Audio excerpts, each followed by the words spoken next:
Hello. I do this like where I will just have you jump on your own kind of thing. I don't to edit. It helps with editing. So, no, we're here today with Dillon Paris of, I said that wrong. Perrin. I'm so sorry to everybody out there.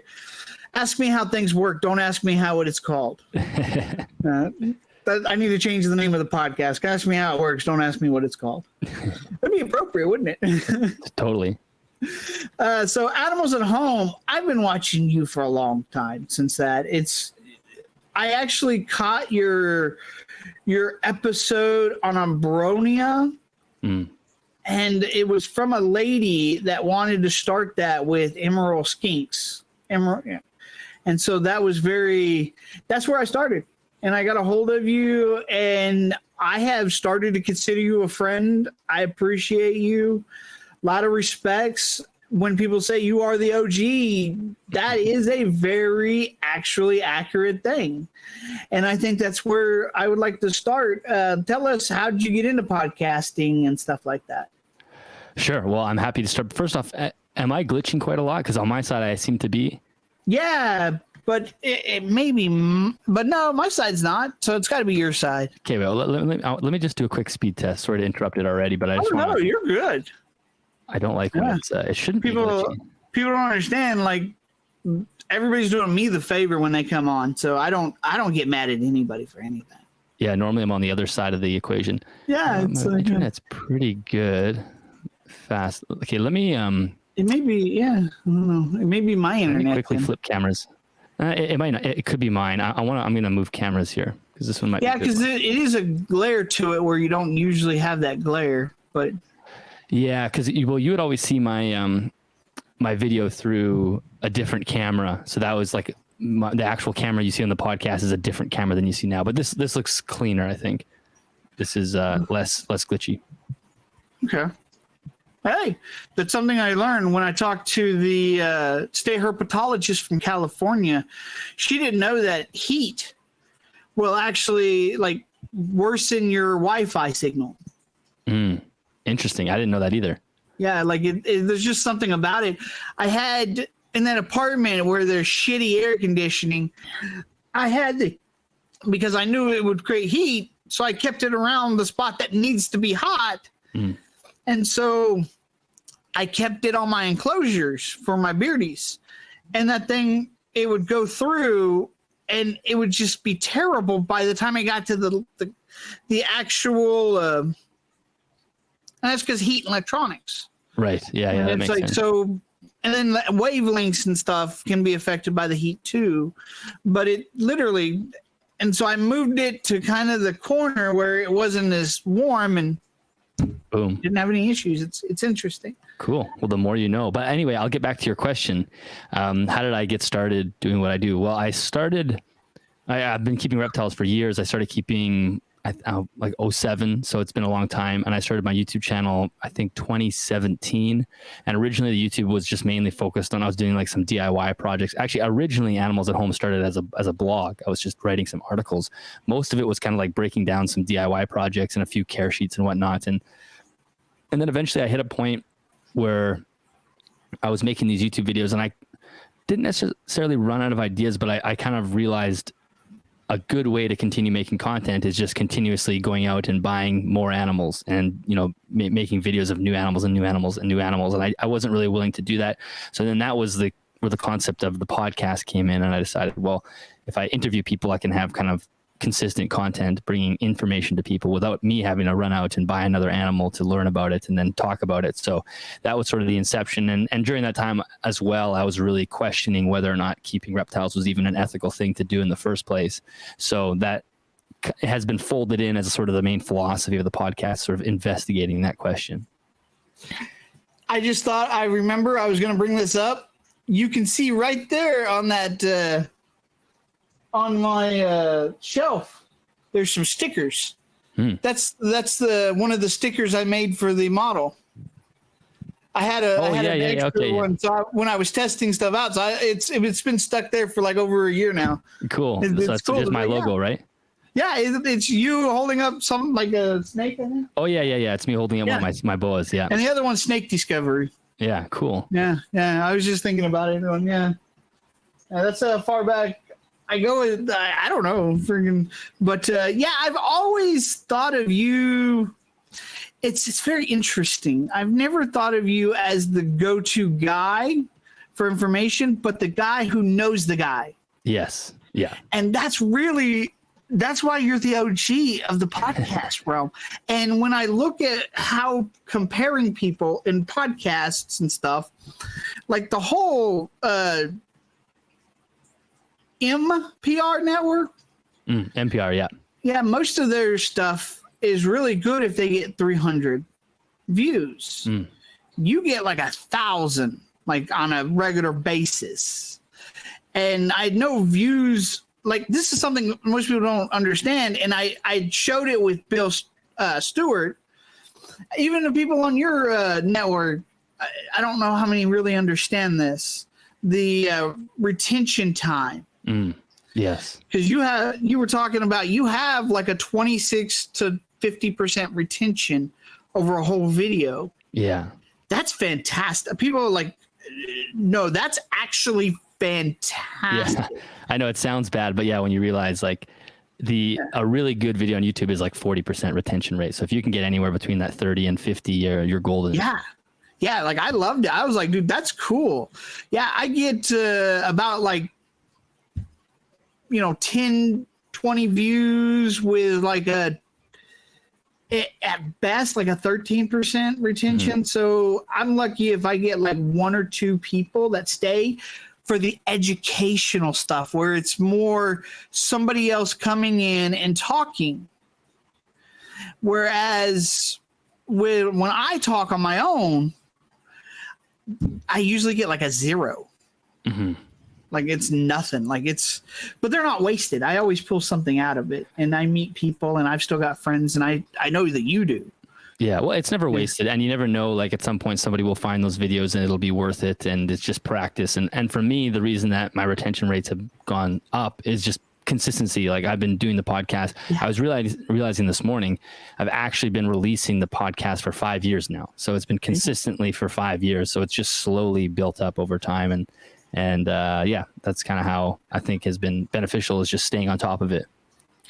2021 must have been the year that I found you. Yeah, yeah. Yep, I think that's right, because I remember I was already living in this place. I have a very visual memory, so I can remember getting messages from you, and I remember where I was sitting. So it was in my living room now. So when we moved here in the fall of 2021, so you would have been just after I moved. I would love to know why you have a visual memory, but we'll get back to that maybe some other time, maybe later down the line, because this is stuff that me and Bill Stewart talk about. Is that I don't know if you've ever caught one of those episodes and stuff. I've asked him to do a live for 20, 30 minutes every so often. We'll go over one topic, but I've talked several times about how my brain works and why I have more empathy and I see. Like I'm visual, like you said, like auditorial to visual. And it's very interesting. And that actually goes back to some of the stuff I'm starting with the animals talking online and stuff. And that's why we'll get into your gecko here after a while. So what does, like, we see that the other guys on your network, Roy and Phil and Liam, how has that been? Like, what has been the challenges to make a network in an episode? I think the challenges of doing a network is making sure that you're not bringing people on that are basically doing the same type of content. Like that's the biggest thing, is making sure that it's not just carbon copies of animals at home, because then sort of like, if you're watching Discovery Channel, you don't want every show to be the same, because then you don't need a channel. You're just having a show. So you want each channel or each show within that channel to be something different. And I think that's what we were able to do with the 3 shows in general, my show, and then Reptiles and Research with Liam and Ellie, and Project Herpeticulture with Phil and Roy.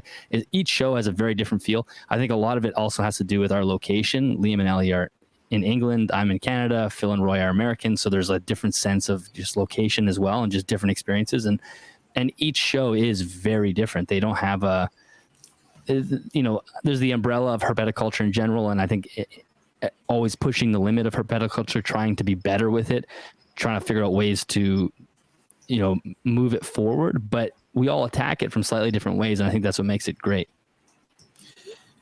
Actually, yeah, I was going to get into that because, like, yours is bringing on the best in the world to talk about stuff, and you've got the clout to do that, while Roy's and Phil's are like, we want to talk to the people in the cracks, the people in the seats, I guess is how you would say it. I don't know. We're, a lot of the more professional people who are more like a breeders and stuff want to be.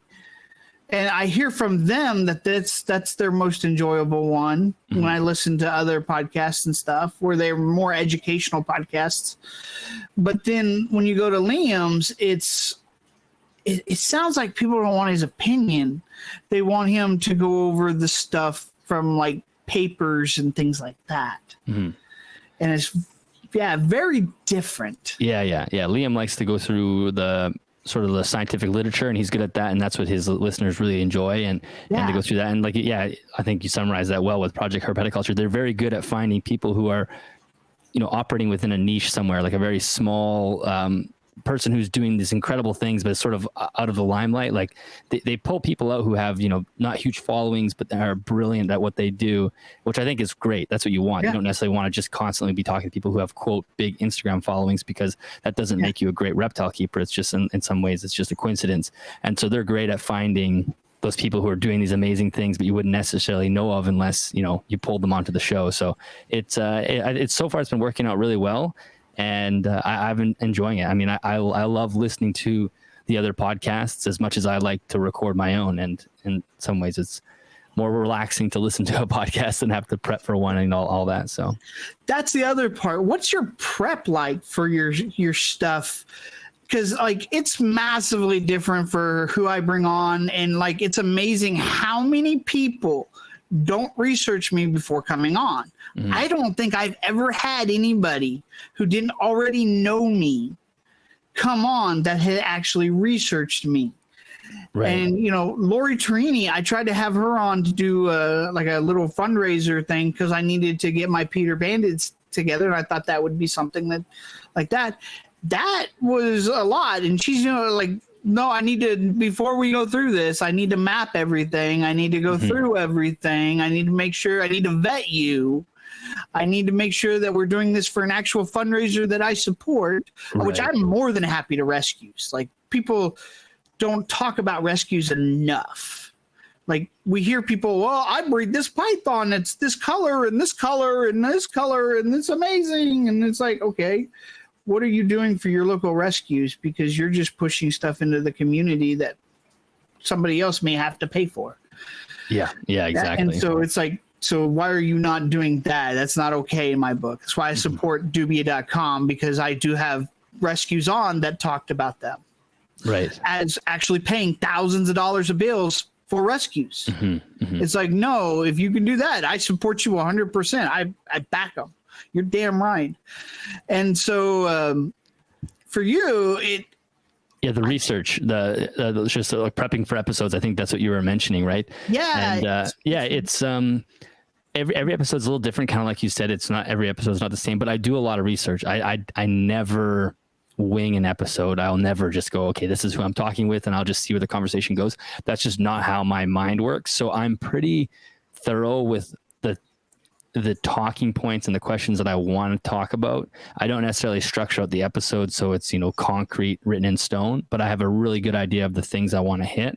And I try to do that in the most fluid way possible. Like, I never want my show to feel like a news interview where it's question and answer.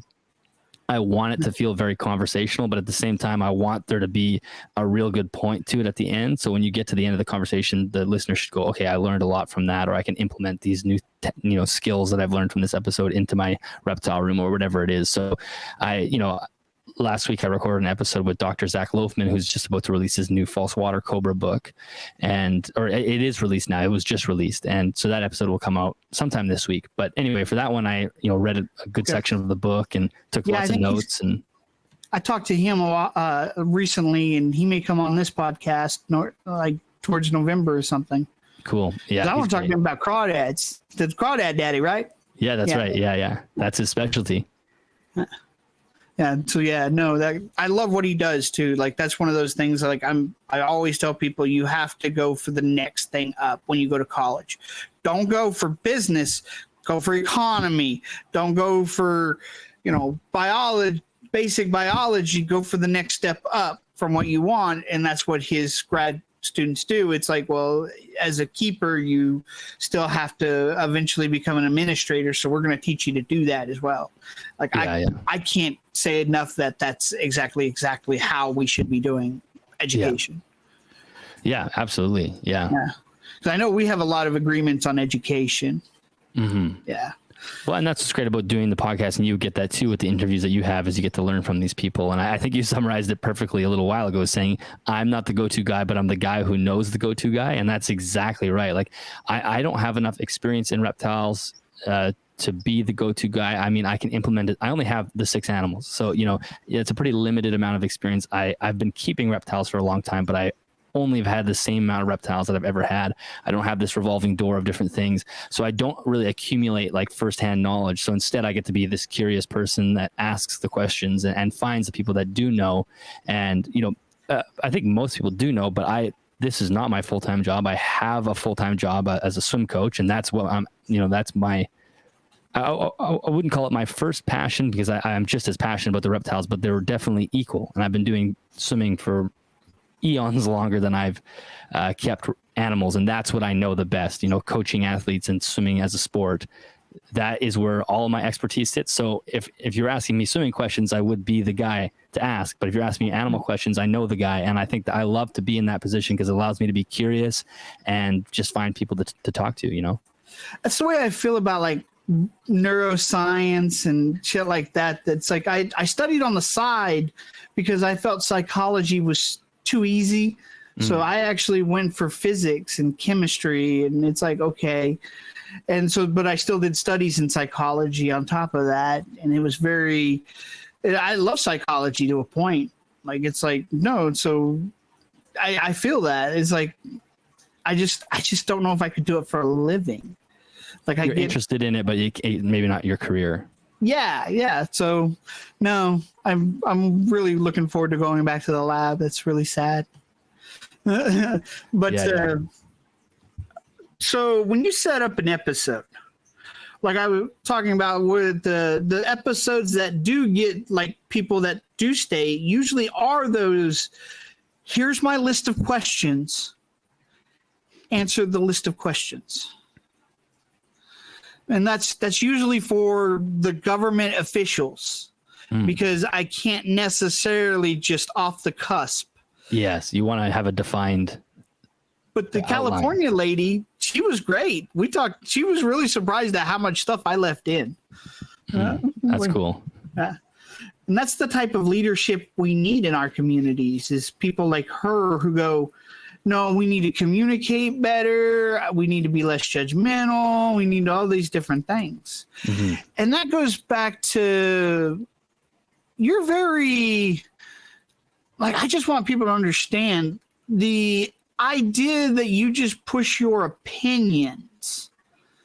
It's like, no, this guy has literally the best in the world on his podcast. His opinion is not based on, oh, I felt like my animals love me today, so I love my animals. Yeah, they're wonderful. They love me, man. It's no, this guy had the best people on. And so what are some of like the wildest takeaways that you've ever had? Just from like learning on the podcast, like things that anything. Oh, well, I mean, if I go back to early on, I mean, when I started the podcast, I didn't know anything about lighting. I didn't know anything about, you can find clips or probably clips of the podcast, me even just being perplexed by the by the question of whether or not snakes can learn. So there are so many aspects to keeping animals now that are just a mainstay in this room, whether it's lighting, whether it's enrichment and target training and things along those lines, or just enclosure size, all of that stuff I almost take for granted now, because when I started the podcast, I was the same as any other person who's just been keeping an animal or two and not really engaging with the online world. I just, I had my crested gecko. He didn't have lighting because crested geckos don't need lighting. They don't need heat. They just eat the powder. And that was it. So, I mean, as far as takeaways, I am a totally different reptile keeper than I was 5 years ago. And I think people have been able to watch that journey. People can see the enclosures behind me now, which I think has been a cool part of this journey, is having the opportunity to care for my animals in the way that I'm able to now. And my goal is always to present the information in a non-judgmental format, because I know what it's like to not know. I remember what it was like to have no idea that snakes can learn, or that, about full spectrum lighting and whatnot. And so it's not to admonish somebody for not having those things. It's just to say, hey, right now you have this set up. Here's a list of things that you could potentially do better. And then maybe once you have time and the money and the space, you could pick one of those things and implement it into that animal's life. It doesn't have to be all at once. And so as far as takeaways, it's just, those major things like enrichment and lighting, but also just this concept of progressing and allowing people to grow with their animal, and with the end goal of having a higher state of welfare for the animal they keep. Yeah, I'm helping some guy with his son. I literally walked into a PetSmart because I needed to go to the bathroom, and he was getting a bearded dragon, and I think I was still at the apartment. And so he's still calling me yesterday about adding grow light to the tank. And so do you use VizTech? Do you use a UVB, UVA, or just UVB? I use the Arcadia UVB bulbs, which also do have some UVA, although they don't have as much as something like a VivTech bulb, for example. So UVA is probably my next thing to add, but I do, of course, they do get UVA through the UVB fluorescent tubes. And then I'll use a visible like LED bar. So whether that's a Sun Blaster or an Arcadia Jungle Dawn, and then of course a halogen for heat. Yeah, I've said it before. I'll say it 1,000 times. I just had somebody else yesterday on Liam's Facebook thing that he's the administrator of Advanced Husbandry. I thought I was going to get attacked, but the guy didn't attack me. And I was like, dude, this is great. Like, this is really cool. But he was talking about planting grass in their enclosure. And I was like, I just wrote a comment, not under the grass one, but just a comment in general of, add a grow light, a UVA grow light. Makes sense. And so the other guy came back. I've never used it for my gecko, my leopard gecko. And it's like, I'm not sure they need that or not. And it's like, he came back and I thought I was going to get attacked. Like I said, no, he came back and was like, man, the plants would overgrow if I had used that. It's like, yeah, I was actually thinking the same thing. It's like, no, it's like, yeah, my beardies eat it before it gets, like, as soon as it gets, like, they can see it, they chomp it off. Yeah, it's gone.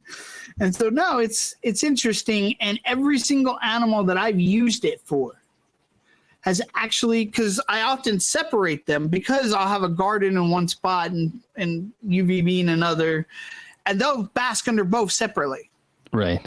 And Fancy, even though they're like on top of each other together, he'll actually place himself on the hide where he's getting that UVA and not that UVB. Interesting. It is. And it's like when you see that, and nobody else that I know of is really talking about separating them. Everybody's make sure they're at this exact spot, but all my animals can get to another part of the cage where they can get away from it. That's the number one thing that I always tell people. They got to be able to get away from it, get to it and get away. Yeah, absolutely. Gradient is key. Yes. That's I should have planned more questions. I know I've got thousands of questions, but it's which path do we take? And you've started doing the extra episodes where you're talking about your enclosures and stuff. Are you, he goes, how, I kind of wonder if you're doing that because you're trying to bring more attention. It's probably multiple things, multiple. Yeah, it's definitely multiple things. I mean, I've wanted to redo my reptile room for a long time. I've been slowly doing it. Fortunately, part of the perks of slogging away at a podcast for 5 years is eventually sponsors come along, and I've always had a really great relationship with Custom Reptile Habitats. And even from the beginning of his brand, like the Paul Barclay who runs that company, we connected, I believe, in 2019. So this would have only been a few months into the podcast. I started the podcast in the fall of 2018, but he really liked the content. I was only like 20 episodes in at that point, and we've connected since, and ever since then have become friends. And with the plan for him to sponsor the podcast as that business kind of began, which is what happened. So Custom Reptile Habitats has grown, Animals at Home has grown, and he was able to supply these 5 enclosures behind me for me. So I wanted to display these. The idea was to have these beautiful enclosures behind me for the podcast as a set, and that's kind of what we've accomplished, which has been really cool. And I wanted to take the viewers along for that ride too, because I know that people like watching videos of people building things and putting habitats together. And plus, I think one of the most common piece of feedback I've gotten doing these enclosures is people say, "Oh, I love the fact that we can see the episodes that you've learned things from, and then you've implemented it into those enclosures." And that's exactly what I want. I wanted to go, okay, this is the information that's been presented on the podcast, and here's how you implement it. And so I think I was able to do that. So I have like 6 or 7 videos out of this build project, whether it's actually constructing the enclosures or putting each of them together and so on and so on. And at some point later this fall, I will do a full proper reptile room tour where I go through each video or each enclosure with some thoroughness and explain, talk about the animal that's in there and whatnot. If you go to my channel, you don't see a lot about my own personal animals or anything. You'll see glimpses of them either in the background during an episode, or once in a while I'll do a video and I might mention them, but I don't, it's not a pet tube channel. You're not going to know exactly what I have in my room. I think even many of my listeners who listen on a very regular basis might have a hard time figuring out what I have, because I don't talk about it that often. And that's sort of by design, because reptile keeping is still a hobby for me, and I kind of want that for myself in some ways. Like I enjoy keeping it and keeping them, and I don't necessarily want to share everything, because there's a lot of work that goes along with sharing, filming everything and editing and whatnot. But I was really pleased to be able to take the viewers of the channel along the journey of setting up these enclosures. And like I said, there'll be one more video in this installment, which will be a full proper reptile room tour, and I'm really looking forward to that. So yeah, it was just more of a way to show people what can be done. Obviously, I don't expect everybody to do what's behind me, because I couldn't even have done what's behind me without the sponsorship of Custom Reptile Habitats. Obviously, it's an expensive setup I have behind me, but if you have one animal, you could replicate one of these, and that's sort of always the idea. So yeah, so that's sort of the story behind that. Yeah, the reason why I don't show a lot of mine is because I've kept them in subpar conditions and I realized that, and that's why I got the house, was that I could actually advance mine. Yeah. And because I couldn't do it in that freaking apartment. And I only moved to that apartment because of the job that I had to take moving from Kansas City to St. Louis with little money. So I had to take that little shitty ass apartment. If I didn't have the reptiles when I moved, then I could have stayed in the car for a couple weeks and freaking showered at work, and then actually saved that money to get a place. But with the reptiles, I had to move somewhere immediately and wound up in that hellhole. And so then, take the money, send it here, even though this is that I will have to get a second job, but I've always had ideas, and I, get a 3D printer. The thing is to, get a 3D printer, make my own stuff, actually upgrade fancy, make a greenhouse, stick my savannas in there and get some water dragons. And that was the main thing. Now with the arm and everything, now it's even bigger struggle. Right. It's a little harder. And I took those savannas. It's the reason why I don't get on Craigslist. I took those Savannah monitors because I had feeder guppies. I had so many that I still, after moving and killing the majority of them with the move, I still have a ton. Yeah, they're asexual and they just breed like crazy. And so that's what I feed my Savannahs. Some of what I feed my Savannahs. Because and then I have snails in there too. So therefore they have things that won't give them fatty liver disease, and I don't overfeed my animals. Sure. Very, very much like don't overfeed my animals. Mm-hmm. And so, yeah, no, that's kind of why I don't show my animals off too much, is because I know. And then when I do talk about quarantine episodes and stuff, I usually get a feedback of, you're not keeping them right. It's quarantine. Yeah, exactly. Yeah. And I've heard other people say the same thing, and it's like, it's very annoying to me. Yeah, people will react without reading the title of things. And literally the title, I say it in the video, everything underneath the sun, and it's, well, you're not keeping them right. Okay. Like, in the Savannahs I got, one has a busted arm. Like she always had a messed up arm when I got her. Did they come together? Yes, I got a good deal on them. Like, I think I paid $40 for the two of them. Oh, wow. Because they were the last at the end of the show. And Keely and her husband that I had on, that was the day that I met them. And I spent like 4 hours talking to them. And so wonderful people at our local rescue, Three Sisters. And so I went and talked to them, and I was like, no, this Savannah is here. Like, he's got them for this price. They don't look that healthy. I know what it requires to take care of them. I'm not for sure I want to. I know they're not the best looking right now, because one looked really malnourished, and the one with the leg looked good, but she had a leg problem and looked lethargic. Right. So you're like, do I want to take on a vet bill or something? Yeah. And so they're like, dude, wind up with you over them. I have studies in medical, so this isn't, for me, I don't usually take them to the vet as often as because I don't need to. I can go find the information and do it myself.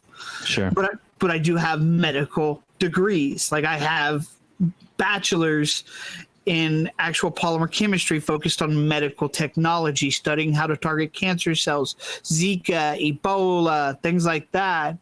So the human body is not far-fetched. Mm-hmm. And so, yeah, so they talked me into it.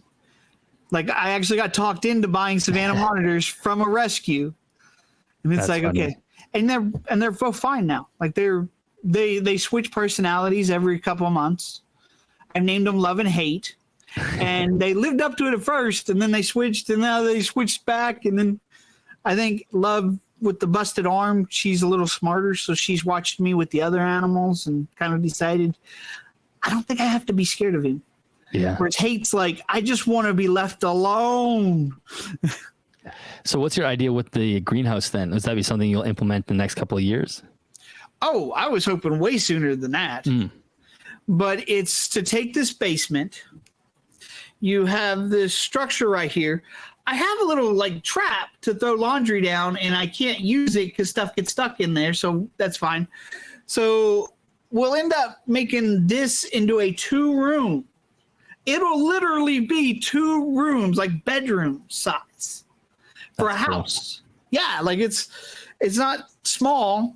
And then we will take a frame, probably some 2x4s and 1x1s, and then put a screen inside so they can't escape, and then put actual pool lining in the bottom for pond lining in the bottom, and then actually put a plastic or something, a breathable plastic most likely, over it so we can keep the humidity and everything in. Sure. But in the bottom of it, going all the way across, I want to do a trowel to hold water.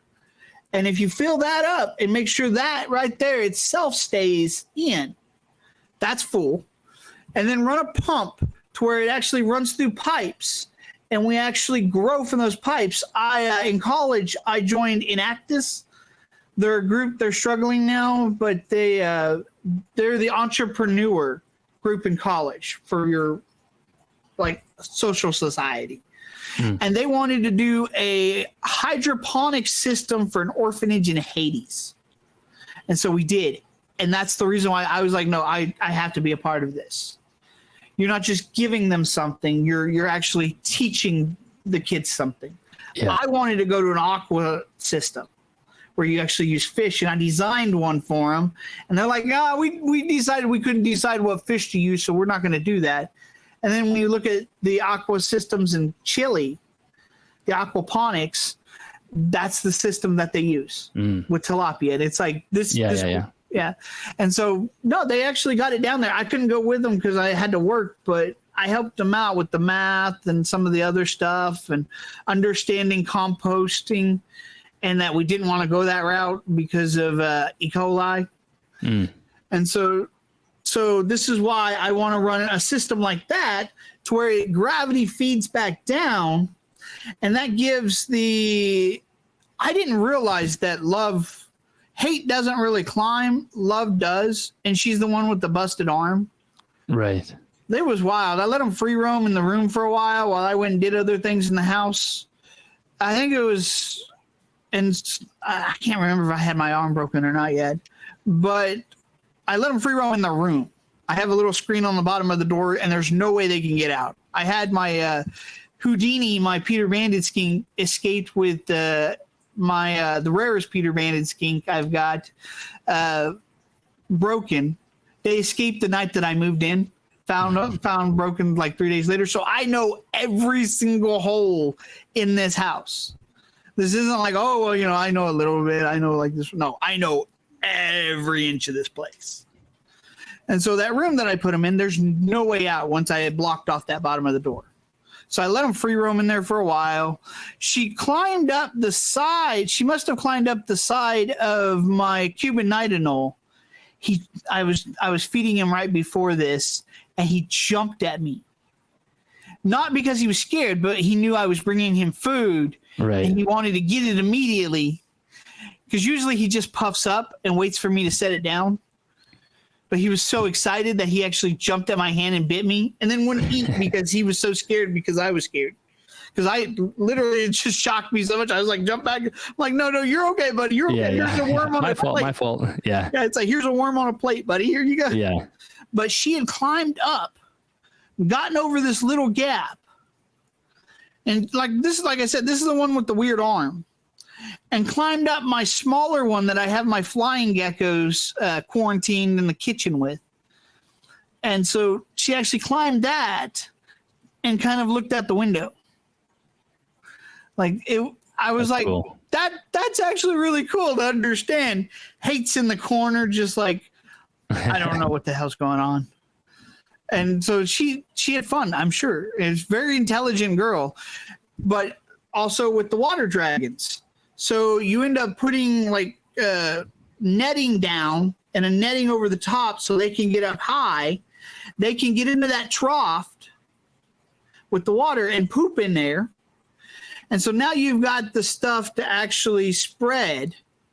As long as I filter it, yeah, I've got the nutrients that the plants need, and I can actually grow plants in there, and they can climb on the plants and stuff that'll be growing, and I'll take that stuff to anything that they don't eat. I'll eat it or give it to some of my other animals or take it to the local food bank. Yeah. That's cool. And it really is. That is literally a bioactive system. That is what a bioactive system really is supposed to be. That's the plan. That's cool. But as you know me by now to know that if I'm not late, I'm not there. That's all right. It takes time to do some things like that. I always wonder how much of a filtration system you would need, because my dream always is, once I own a house, and this is a rental right now, to have all my enclosures linked together and have because the struggle is always water changes, because water changes, it needs to be done on a relatively consistent basis. And have you kept up with father fish? Yeah, I've been getting into his work, so he's kind of fascinating, right? So we could maybe talk about that in a second too, and just in general, if you could have everything linked together, is all the water bowls linked together. If you had an animal defecate in the water, is it possible that you'd have a filtration system potent enough to deal with that? Because eventually you're going to soil all the enclosures, right? So you kind of have to make sure that you're not ruining everybody's water by one going in the water. So it's fascinating. That being the water system, if there's one sick. Exactly. And so what I think about when I think about this, because I talk about quarantine, is like I would love to have people down, because during November, NRBC comes down, Bill, Ryan McVeigh, freaking Dave Kaufman, all those guys come down. I would love to have them come down and come see that. But how do you make sure what they bring in doesn't affect that? Because when you have something like that, there's no way to truly sanitize it after it's been infected. Yeah, exactly. Without ripping everything out and getting new parts.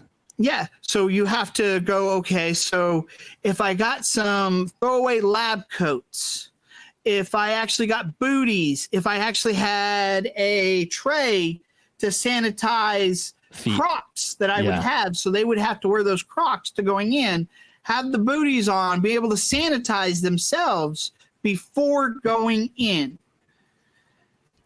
That might work. And I'm a scientist. I literally work in labs doing this type of stuff. I mean, you're used to the quarantine, just biosecurity. And I think about that too. Like, it would be really cool to have something like that. But like you said, there's more opportunity for things to go wrong. I mean, having individual water bowls is great. Having them all linked together means fresh flowing water all the time, but it doesn't always mean it's fresh, because if you have one animal go in the system, then it's polluted. But then also, we often talk about hearing, and I talk to the state herpetologists and stuff. So this is a big thing to me, is the diseases. But when, the Peter banded skinks that I have that are older, when they get a respiratory infection, they'll have it for a long time and they'll survive. I've had 2 babies, they're not babies, but they're younger. They get it and pass away within days. Right. So they don't have an immune system for it. Yeah. And I literally was like, okay, the skink is not getting over this. Ordered the freaking medication, died the next day, got the medication the next day. Oh. It's like, and so I inoculated them all. All of them recovered. Yeah. It's interesting. And getting back to the father fish thing, were you just kind of going down the just filtration? Is that what you were thinking? Yeah, like he does, and he's right. I've got this tank right here used to have shrimp and fish and stuff, and I wouldn't have to filter it. Like you do like one water change a week, and I have that python, the 50-foot python. Yeah, I have that too. I run it for the kitchen and stuff, and oh my God, when I moved to the apartment, I couldn't use the python. I had to use the other stuff, so it became a huge struggle. So I have a 50-gallon low boy. I don't know if you can see it over there in the corner. Yeah, I can see that, yeah. That used to have crawfish. Okay. And I got those feeder guppies free with the crawfish. So I literally free. They're like, we don't want to take these out. We'll just give them with you. Yeah. And so feeder guppies this was still when I was in Kansas City. And I had a blue crawfish and some other, which are really cool. They're a lot smarter than you think. When they want to eat, they will actually come out to me. Interesting. Yeah, they would actually come out from their hide to come see me. I had one crawl across the carpet at me one morning. I was like, what the hell? Oh, shit. That's when my crawfish escaped. And I was always surprised that but those feeder guppies are pretty fast. So I don't know. Crawfish are supposed to be known to eat fish. And they just never ate the feeder guppies. So what happened with the Kansas City, or moving from Kansas City to here, I couldn't do as many water changes because I had to take the dragons out and do things with that. And so the actual that tank, the feeder guppies are so, they literally kill plants because they're so nasty in their own right. Like they actually, because of that, all my crawfish died. They probably died a year earlier than they probably would have naturally. And so I couldn't keep babies in there because I did actually eventually get, I've got video and stuff of them breeding and stuff. It's pretty cool. But so I only got I kept the feeder guppies now because of the savannas. But yeah, that's so filthy that you almost, when you do water changes once a week, it's like this black. Oh my God. Once a week. Yeah. So there's lots of waste. You do that once a week, you're like, did they actually poop in here? Yeah. Anything coming up? Like massively different. And that's why I either want to go to shrimp, back to the shrimp and stuff, because that's so cool. They'll actually jump on your hand and actually eat from your hand. Fresh water, like little cherry shrimp. Yeah, yeah. Or I'm going to put 2 axolotls in there. Okay, cool. It's a 40-something gallon boat front. Yeah, that'd be cool. I mean, I would definitely, after I've been recently, for whatever reason, Father Fish has been popping up on my YouTube page. So I've been watching a lot of his things, and I was considering doing a paludarium at some point. So I think that's maybe what sent me down that rabbit hole. But I did find it so fascinating because I used to keep fish. I had a 70-gallon Malawi cichlid tank years ago. I think I got rid of it maybe like 2015, something like that. And I was forever doing water changes, and I never was happy with water clarity. And it was just like, it was a constant battle. And I do now, in hindsight, I think I overfed, and that's probably part of the reason. And I probably didn't have a great filtration. But when I watch Father Fish's stuff, I'm like, damn, if I just had set it up properly and had the plants and had the soil with the proper bacteria, like he talks about never doing water changes, like maybe once a month. Like there's so tetras, cool. And I had some like Hawaii lychee or something like that in there. And I didn't have shrimp when I got to up here because the water, the pH is off from where I was in Kansas City, so the shrimp didn't make it. But just the tetras alone, with the zebra Danios, yeah. Like there's just nothing. It would, like, the system held it together, no problem. I had plants, and I have God, the one died since I turned off the filtration in this because there's nothing living in there now. But the God, what are those bamboo? I wanted to put those bamboo in with like the greenhouse.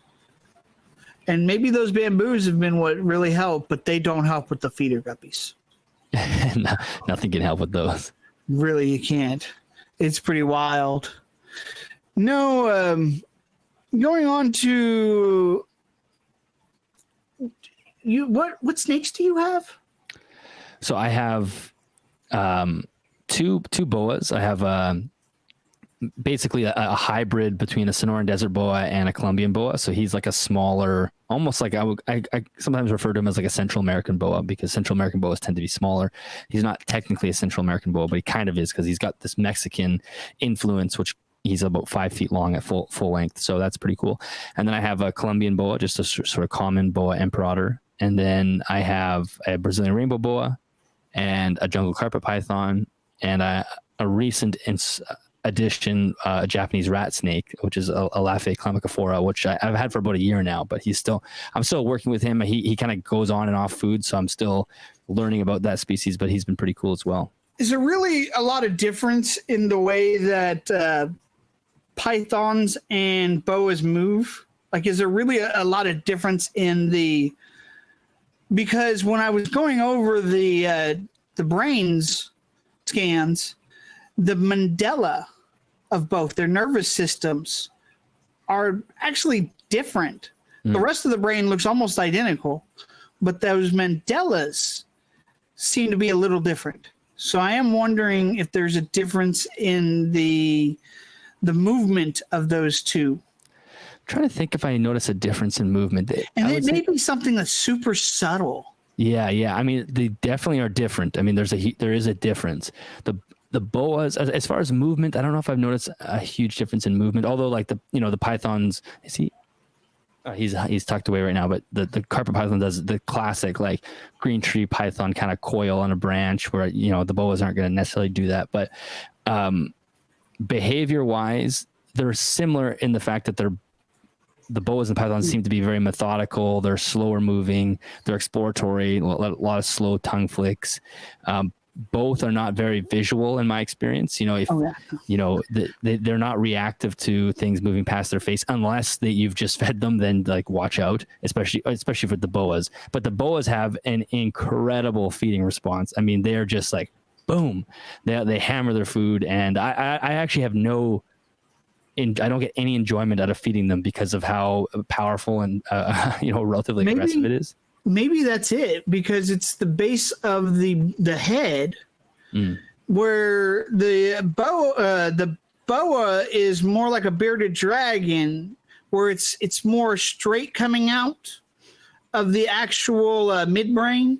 Sure. Where I know I'm saying these things, and I'm sure a lot of like what like, I don't understand. Whereas the ball python did this little kink. And I mean, I don't know. Yeah, it could be. Too. I mean, who knows? Like, it could be, that could be where the difference is. I found with the carpet python's a good feeder as well, but he's more like, you don't necessarily have to tease him to feed, but he's more slow to hit the food, where it's like you kind of have to, lure him out a little bit. It's going to take him a while to go, okay, that's food. Where the boas are like, if they think it's food, they're hammering it. And I talk about that in the episodes, why there's that delay, because nobody ever talks about that delay but me. Like Green Room Python is the only other person that I've ever heard say that these animals have a delay. Yeah. Well, most people don't realize that everything you see right now is actually the past. You're never seeing right now, ever. Because it takes so long to get back there, but it's nanoseconds. Yes, yeah. And the way our brains are structured, we're spherical. So all the internal stuff that you get to see more of, I love this. That's so cool, yeah. I know hopefully this stuff actually helps people with the episodes and stuff be more, interactive with it. But it was so hard to buy a brain. Literally, I had to order it from New York, but I love that I have friends that are like, go to hospitals, go to universities. Yeah. It was like, no, I bought a model from New York, but I love that. I love where your mind went. Yeah. So all these internal stuff are actually what you normally see on a reptile. Right. So, but the thalamus, this gray matter, is what connects this, because this is the forefront of the brain. The top part. That is actually the forefront of a reptile brain, but it doesn't have the creases. And I've seen brains that weren't models, actually brains, and they didn't have creases. And I do wonder what that means. I don't know, because this is usually how your memory works. Right. And so this stuff connects quicker because of the spherical model. And so you get more connections to more different things. And that's why I often talk about your empathy being right here. You're modeling what you're born with. So if an animal sees something running in the woods, it knows to run. I had my Emerald Swifts just like yesterday. One jumped and the other two jumped immediately. Yeah. And they were barely watching him. I was like, no, that's a form of empathy. And that's the same part of that part of the brain. That's interesting. Yeah. And so this has to move to your imagination, I believe, because this is the other part of the brain right here that they show empathy, that psychopaths and often autistic kids don't have. Right. But this is also around the same area of your imagination. So my thinking is that this makes a connection through myelin to here. And that's how you get your empathy of putting yourself in somebody else's shoes. Because you'll never be an animal. Right. So how can you fully understand what an animal's going through? You'd have to use your imagination. Yeah, absolutely. Yeah. But you could still feel it. Mm-hmm. And for people that I need to just make a little quick episode like that where the bear that got hit in the nuts. Yeah. Yeah. I know that video. That right there shows you that you can empathize with an animal, that you can see that they are unhappy or happy. It's perfect proof. Any male watching that video can empathize with that bear. Oh God, yes. And you just laugh and you're like, oh my God, oh my God. It's like, yeah, no. Yeah, the way he walks off, you're like, that's exactly what you would do. And so with a reptile's brain, it doesn't set up this way. So we see this human brain, monkey, cat. This is what a reptile is. This is what I was talking about, the mandala, this purple. Yeah. And so then you have your cerebral right here. And then your midbrain here.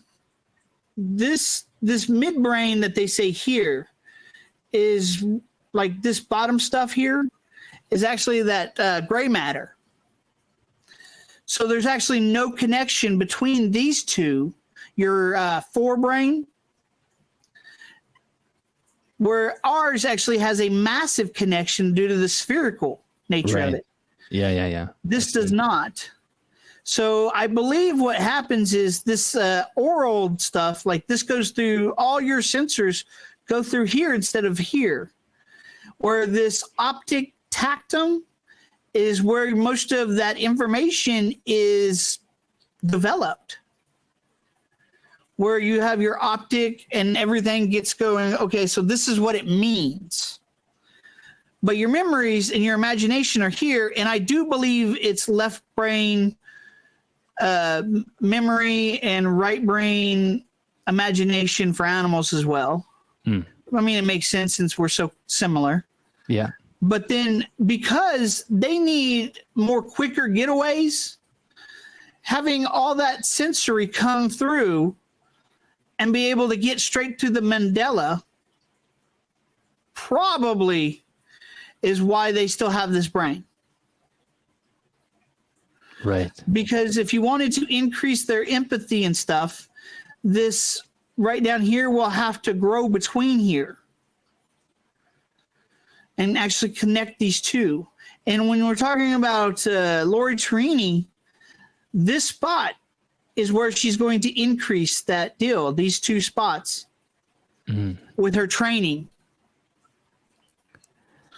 Interesting. Yeah, that makes sense though. I mean, that's what people right? People don't think of the brain. I know it's not right to say it, but don't think of the brain as a muscle, and it's not a muscle, but it can be kind of treated as a muscle because the more you do certain things, the better, more neurons will develop in those areas, and you actually can change certain sizes of the different structures within the brain, actually shrink and grow based on how you use them or stress levels and whatnot. So that is pretty fascinating.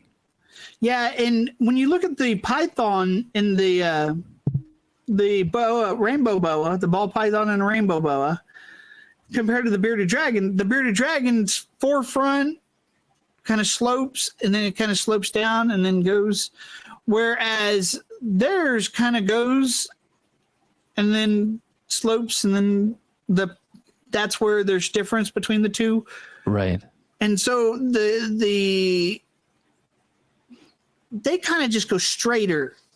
And I think that allows their bodies to move quicker to stimuli without having to recognize what that stimuli is. But because the recognition needs to go from the forebrain and the optic tantrum, it takes longer. So unless your forebrain is trained and connected higher, they should have a delay. Right. So unless they're overstressed, they should see a delay. It's really interesting. Yeah, I know, right? Cool. It makes sense. Does it not make sense at all? No, it definitely makes sense. Yeah, it's fascinating. I think so too. I don't think I'm insane. I think,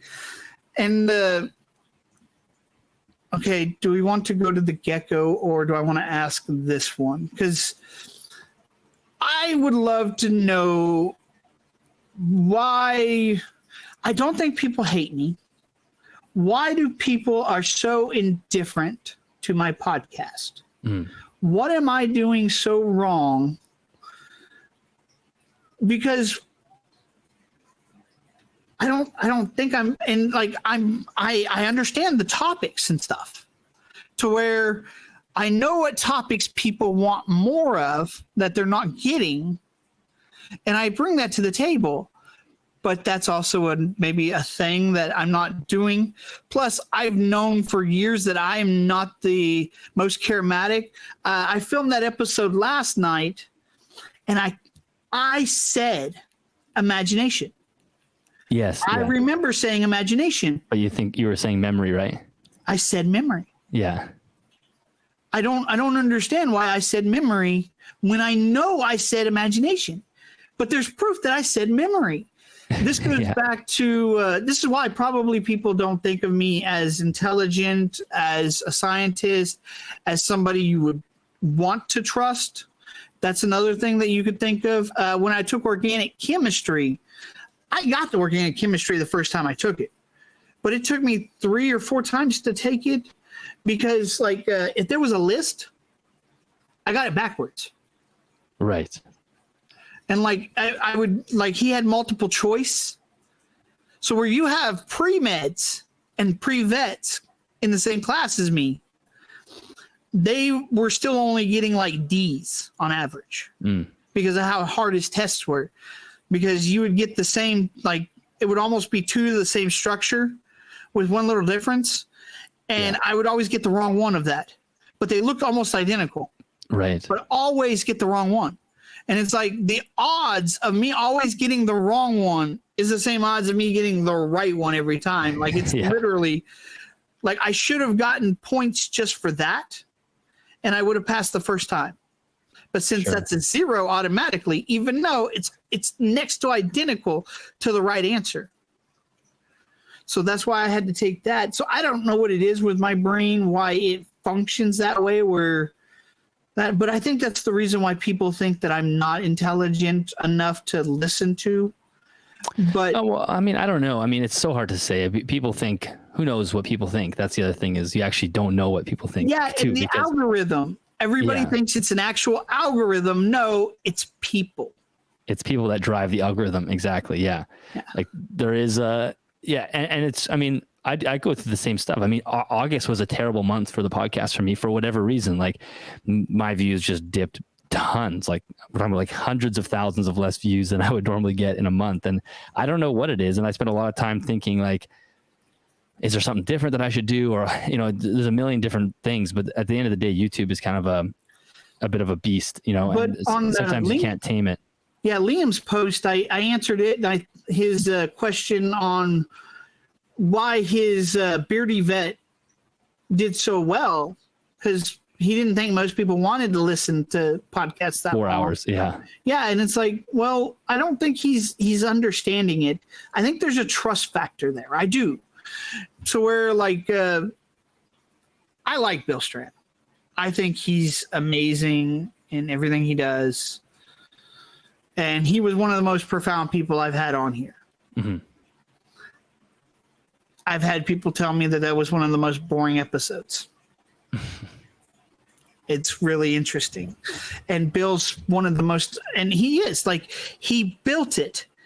He doesn't have that many followers as you would think for his clout, but his followers are really there. They show up. There's same thing for Lizard Brain Radio is the same thing.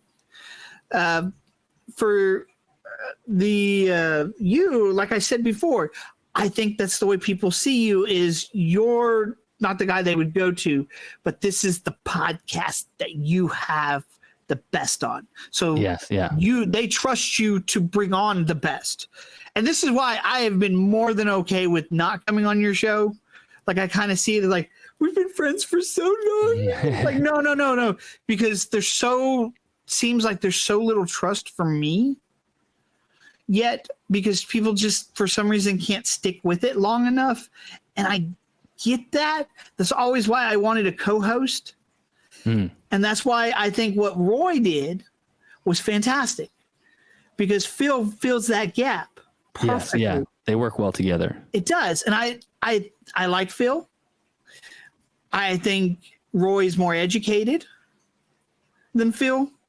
I mean, they're both educated on different stuff, so that's kind of a weird thing to say. But I mean, overall, I would say Roy's probably more educated, but that seems to lead him to have more gaps in the way he questions people.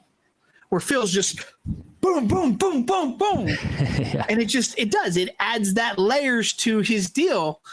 And that's the kind of thing I'm trying to find that person for me. And that's why I wanted Bill Stewart, because we could bounce things off of each other and make something bigger out of it. Mm-hmm. And what we contribute is actually something that's important. Talking about what kind of people might actually do, freaking rescues because they had child trauma. Right. We actually talked about that. That was actually a thing that we've come to an understanding that this is probably why. And so I would like to find somebody that has more understanding. I keep telling people this because I have a question about the forebrain. Does the size of the forebrain have anything to do with the size of territory? Because that's where your memory's at. And that's interesting. That's really interesting. These animals do remember. Absolutely, yeah. Yeah, Pitch, my bearded Pitch the bitch. She literally, the other day, went to the front door when I let her free roam and licked it and sat there. And so I eventually went over there knowing that she knows. She knows it's out. But I've only taken her out of that door a couple times, but she watches me every day go out that door. Right. And so I scooted her over so I could open the door. She seemed to freeze. I scooted her back, immediately started out the door. On her, she's very independent. When I took them swimming at the lake, Hydra and Fancy would jump off me, swim away, and then swim back. She went, jump off me, straight for the shore. Very independent girl, very intelligent. Yeah. Fancy, I call him a himbo because he's so pretty. And he's nowhere near that bright. And so she went out to bask with me. On her own. She knew where she wanted. When I let her free roam, she now gets so antsy and stuff because she's been accidentally pooping in her enclosure, and they don't like that at all. So even though she pooped a couple days ago, she still freaks out today because she remembers it. And it might be in her nasal cavity too, to where she's still smelling it. And they don't want that. Mm. And so she actually let her free roam, jumps out, runs around so bad that my mountain horn dragon is puffed up because he's like, I don't know what the hell's going on. Yeah. And so then when I run to the bathroom, she actually ran after me because she actually wants to take a bath. Interesting.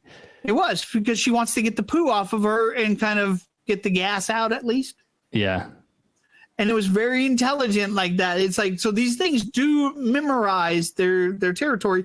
And there was a study in 2018 that a reptile, something like an emerald swift, it was something out there in the wild that they do map their territory. Oh, yeah. Yeah. So that's a pretty fascinating hypothesis as far as the forebrain size or capacity goes with the ability to generate or map a larger territory. And I think if I could give you a piece of advice then, I think that's a really cool, that's a really interesting hypothesis that I wouldn't have thought of. I think like you've already kind of said, is your mind and the way you think is very different from most people, right? Like you have this very unique way of thinking. And for me, I have no issue with listening to people who when they make a point, it's like this, it's like in and out. Like I know you're going to get to the point in the end, but you take detours along the way. I have no issue with listening to people like that, but I know a lot of people like a linear path. Like they want, if you're going to tell me about this, it's got to be boom. You got to get to the point. Where I have no issue going along with the story because I don't mind holding all of it into my mind. But I have a feeling for you, because your mind is very different. I think with the YouTube side, you may have to shift your presentation ability to to more match the average thinker. Like the average thinker is a very linear, like this is the information that I'm going to develop. And then you can be more strict with your points, like try your best not to go off on tangents, because I don't mind it. Like I can hang with you for that. But a lot of people are like, oh, I got to get out of this. He's not going to make the point. So I think that would probably be a huge piece of advice for you as far as delivery. And I think that's why I want to bring somebody on that has more experiences with more types of animals. And like what we're doing right here, they talk about the behavior of the animal, and I go over the neuroscience. That would be cool. So the monitors and stuff. And so we could keep a dialogue going. But I also thought of this to actually take videos, because I watched this lady, they're dragging, they have a big steep walkway out of the deal, and he would come out like Liam does, come out, actually goes all the way over to the front door, takes a poop, and then goes back. That's awesome. This is what we're talking about. They don't want to poop in their enclosure. This is a behavior that they have. Yeah. And so it's like going over exactly what that animal is thinking, what part of the brain they're using, how that's flowing through the brain. I would like to do that. And using video clips, I think that would help. Yeah, because it would keep you in line, and you would be able to narrate a story. And you can actually do that as long, and this is a YouTube trick for people. If you can pull any video off of YouTube and use it in your own video, provided you're providing commentary. Like you can't just go find a video and then put it and upload it as your own. That's stealing. But if you made a video about a bearded dragon, neuroscience or the brain structure, I could take that, and as long as I'm playing short clips of it and then discussing what I think is going on in this video, and then maybe playing another short clip, that's totally fine. That's called fair use. You're allowed to do that as long as you're providing commentary. You can't just upload and say, hey, here's a cool video. So I think that would be a real cool option for you, is you're reviewing the video. Too. Yeah. And if I can't find somebody to bring on to talk to, I think that's the route that I'll go. Yeah. And I fully agree with you. I mean, if I wasn't trying to get episodes out every day, I might have actually tried harder to be more linear with these last ones. But I do see that, like, I've got like 60 views already on like part 2, where I theorize stuff. And it's like a 40-minute video. But I did see the other video that I did before that. I was able to get the retention time. Every stop that I did, every marker, is an increase, and then it goes to nothing. Yeah. So it's like they don't actually want to listen to me, but they want the information. Exactly. Yeah. And I think so too. I think it's very fascinating, and I think that's very good advice, and that's something I think we would. So I think I'm onto something. I think I've figured this out, but keep plugging away. Yeah, it's how do I get there? Because I just don't have the finances to make, because I've wanted to do animations to where we actually establish, like, this is what happens to a human. This is the equivalent in a reptile. Animated it. Yeah, that would be cool. I know, right? But I don't have any finances for that. No, that's let's finish up with the gecko real quick. Yeah, I have about 10 minutes left, and I know that, you wanted to ask a gecko question, so go for it. I think I pulled up anoles, but let me see if I pulled it up. I have yet to find a scan of a gecko, but I've looked into anole scans. Sure. And is this it? I think this is it. Yeah. Because yes, brain scans of anoles. Yeah, let me add you here. Yeah, let's see it. Because when I had Bill Strand on and Herb Time, they gave me a weird look when I mentioned this. Was that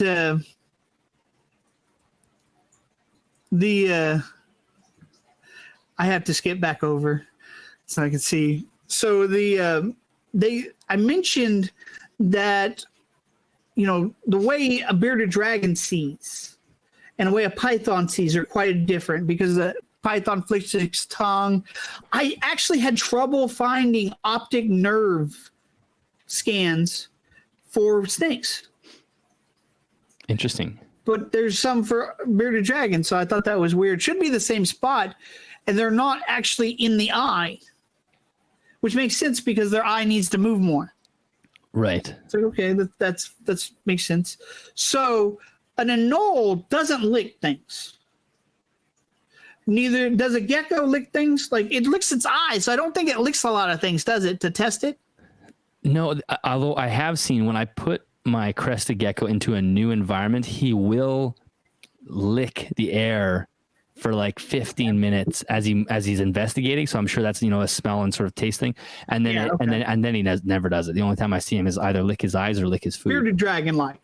Yeah. So his oral stock should be very similar to a beardy in its own right, I guess. Yeah. I was looking at anoles because of their feet. The way they stick to walls. Yeah. Because my anoles, the regular anoles and the night anoles, they see glass. They know it's there. What's the difference between them and a bearded dragon? Why does a bearded dragon can't figure out that glass is there? Yeah, that's interesting, actually, because my gecko will jump onto the glass, and it's not like he's smashing into the glass. He's specifically jumping onto a wall. If you think about the how they grip things with the palms of their hands, they have those little fibers that actually attach with linden forces, and so they actually attach like that, and then actually have to pop off. So they're actually sticking molecularly. Right. So they're molecularly understanding glass, most likely.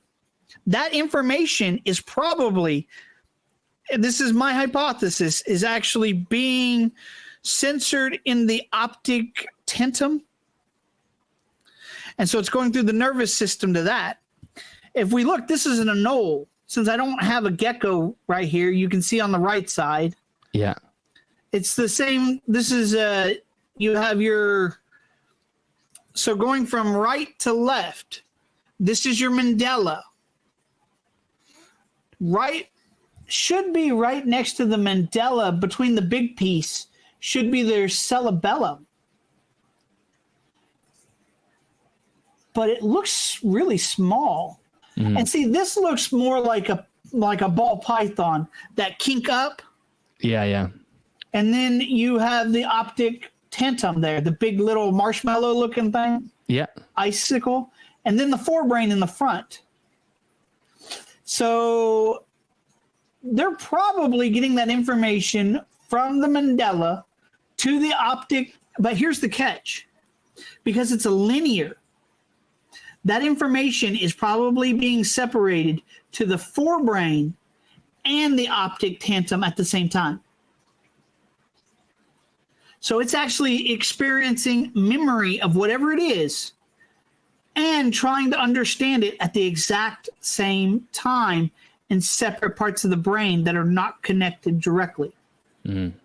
So this is why there's delays. But this is very fascinating to me. And so this is what your gecko is probably experiencing. But due to the limited here, has your gecko stopped sitting on the front of the enclosure? Oh, like are you referring to that last video that I posted where he kept sleeping on the glass? He's actually on the glass right now, but the last couple of days he was actually sleeping within the branches, but I think he just likes to sleep on the glass. Well, what I'm thinking is that for one, the size of their brain in the wild, I talked to the guy, and there's so many studies about how reptiles, like I said, map their territory, and they will travel so far, like just ridiculous amount of area. And so when we think about it like that, there's limited space for memory. So you want to keep the same thing over and over again if you're a reptile. So having him 13 years and being, okay, so he knows you, he knows all the animals that you've got in there, he's trusting of that. But now you've just put a massive enclosure with plants that have cover that he's never been in under that cover. Yeah. He doesn't know what's in that cover. Exactly. And so he may be right now going, okay, I'm going to go here because I know this is safer because this is what I know. Yeah. This is this is my memory. Yeah. Yeah. It's the one familiar thing from the last enclosure, like a pane of glass, basically. Yeah. He would go on the glass all the time. And he actually used to, now that I think about it, he used to sleep on the glass all the time in his Exoterra, but it was behind like these fake plants. Yeah. But now, that's probably the most closest to the most familiar thing that he has in his new enclosure is just the smoothness of glass. It's actually the only wall where there's glass, where the Exoterra has 3 walls of glass. So, I mean, it's probably, yeah, exactly. Yeah. That's cool. I think that's a fascinating thought. I love that kind of stuff. That's what I want to do, having somebody on. Yeah. Now, are you wanting to go, or you want to stay around a little longer? Or? I should probably take off right away. I got a bunch of work I got to do today, a bunch of non-reptile stuff. Anything that you want to add? Any takeaways that you have of this? Well, I think first off, thank you very much for having me on. It's awesome. I appreciate it's also you. great. You did me a favor. Oh no, I mean, I'm happy to be on and happy to connect with you. And I'm always happy to see the videos. Now I'm not so crazy. I always knew that.